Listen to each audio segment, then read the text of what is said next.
So, I've been on Twitter lately, as I have been too much on lately, and I'm noticing, as I'm recording this, that there is a huge civil war. Maybe it's not really a huge civil war, it's only from the people I follow and who I see, but from my impressions, from what I can see, from my perspective, it seems that there is quite a hullabaloo about the idea of whether or not Transformers is mecha. And I have a few thoughts on this. And I thought I could turn it into a video here today, just a short little breakdown video. I would have tweeted this out, but I realized that why would I make a tweet, a Twitter thread that nobody's going to see when I could, make this is something I could make a video on and talk about, and people on this channel would be interested in hearing about, so, why not make a video about it? So here we are with my Is Transformers Mecha video. Now, there are two sides of the argument. One side is saying, no, Transformers is not mecha, and their reasons for saying this is that mecha as a genre is about mech suits, about pilotable robots that are piloted by other beings, and Transformers are in themselves the being. They are metaphysically living beings. They are not suits. They are not mechs, you could say, with the understanding of mech being something like a Gundam, right? A mobile suit. Then you have the other side saying, no, Transformers is a mech. The mech genre is about mechanical things. That's what mech is short for, mechanical. And Transformers are indeed machines to some extent. They are technical, they are mechanical to some extent, and so they are mechs. They also have the argument, and this is much more interesting to me, which is the idea that, okay, maybe in, for example, the West, we have this idea that mech as a genre is about pilotable mobile suits. Maybe we have that impression from things like Gundam, from things like Evangelion. But in Japan, the mech genre refers to anything mechanical, and so these two words, these two terms, or one term, mech, has grown to have two different meanings. Outside of Japan, it's grown to be more specifically about pilotable robots, while in Japan, it's about any sort of robot, really. Pilotable or not pilotable, living or non-living. Even the Japanese Wikipedia page for the mech genre says overseas people tend to use the term mech in reference to pilotable mech suits in terms of mobile suits. And this is where the whole argument really lies, is are we defining the mech genre by what it has come to be known as later in the West, or do we define the mech genre through the lens of the country that invented the category, invented the terminology for the category of mecha? And that's what the debate really comes down to. My hot take, the reason I'm making this video, is because this is a good springboard for me to talk about the concept of genre, and why genre really doesn't matter. Now, I suppose I should get it out of the way that I can see the arguments on both sides. I'll be honest, I never thought of Transformers really as a mecha. I probably, if you asked me a few years ago, probably would have made the distinction saying mecha is something that's piloted, and therefore Transformers is not mecha. However, I think using the Japanese definition of the term, yes, Transformers is mecha. But my main point for this video is that genre really doesn't matter. Genre is very subjective, and genre doesn't refer to anything that's real. Genre is essentially like tags in a YouTube video, and arguing about genre is like arguing over what tags should be in the tag section of a YouTube video, for example, or hashtags in a Twitter post. It's really, not a main not a main issue when it comes to a work of fiction. So the question is, where did genre come from? And genre, we've had genre is ultimately a very modern phenomenon. It's not really traditionally part of the whole experience of art. Now, we've had sort of pseudo genres in the past. If we go back to the ancient Greeks, we've had things like comedies and tragedies, although the terms comedy and tragedy really refers to how the story ends. If it's a happy ending or even a neutral ending, it's a comedy. If it's a bad ending, it's a tragedy. But, genres weren't really a thing. There's sort of this understanding that life is filled with different things, different vibes, different moods, and that trying to condense, when you're making a piece of art, you're trying to capture a bit of life in its fullest form, in its transcendental state. You're not going to really be able to achieve that if you limit yourself to one facet of reality, if you limit yourself to a genre. Genres weren't really a thing. During maybe the early 18th century, you're going to start to see some divergence, particularly because of the Enlightenment. And those of you who follow this channel for a long time know that I look at the Enlightenment as really where everything went wrong, when the car drove off the road. Maybe we were veering off the road a little bit before, but the Enlightenment took us off the road and down the cliff, is how I see the Enlightenment. But the Enlightenment really starts to see an expansion of the concept of genre, but really, genre gets big with the Industrial Revolution.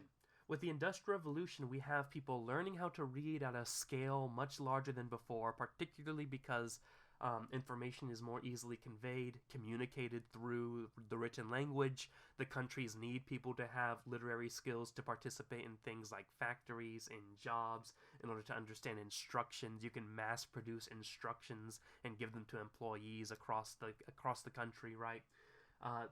And then also we have more mass market printing technology available.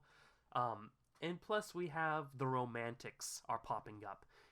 And I really do want to do a dedicated video on the Romantics, on the Romanticists. But they are going to begin a lot of writing, especially for the goal of re-enchantment. This is when we're going to see the fantasy genre, for example, really pop off. And genres are going to be sort of archetypal ways of telling stories in order to recapture re-enchantment that was lost with the Enlightenment. And so fantasy especially, but also science fiction eventually, with Frankenstein being released during this time period. But these are patterns, these are tropes, these are archetypes meant to sort of help escapism, help people in the modern world escape from enlightened reality. I put air quotes around enlightened. But right, the Industrial Revolution, expansion of literacy, and the mass production of books. We have people leaving the farms. We don't have the feudal serfs anymore. People have more or less some more free time, so people can spend more time reading. And when you're an artist, there's this whole phase of the Romantic Revolution where artists are trying to figure out, how do we make art being separated from the old ways in which we were patroned by, the upper class or whoever, but now we're going against the upper class.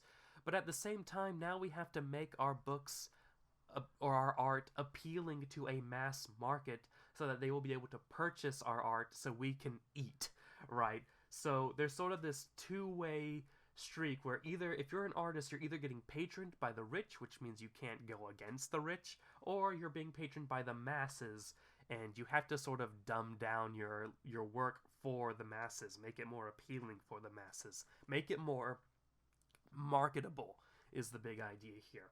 And genre ultimately is a marketing scheme. It helps the marketing of a book. Oh, this book is really popular these days. Oh, Frankenstein came out and people are loving it, and it's dealing with themes of dealing with technology and how we interface with technology and how technology affects us. Well, if we want to cash in on that, let's make some more books dealing with that. And that's how you get the science fiction genre growing out of Frankenstein, for example. A lot of mythopoeia, which we're going to talk about in another video one day, is coming out of, oh, Tolkien did a lot of good things that really worked for that time. Let's try to cash in on that. Let's try to make expansive, immersive worlds, even if it's not strictly fantasy, right? genre is ultimately a marketing scheme. This is where the sort of high art, low art divide comes in. See my video on the franchise fiction to slop pipeline video where I do a treatment of high art versus low art, art made for mass consumption, mass marketing, and art that is not.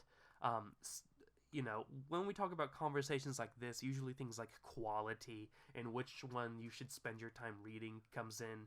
But I think with modern, what they call literary fiction, which is a sort of made-up term to distinguish modern fiction from genre fiction, I think with a lot of modern literary fiction, really the difference between literary art and genre art really isn't that important. In fact, I think at this point, a lot of modern genre art can be better than a lot of modern literary art. But this isn't a conversation about that. See my video on franchise fiction to slop pipeline for how I treat that.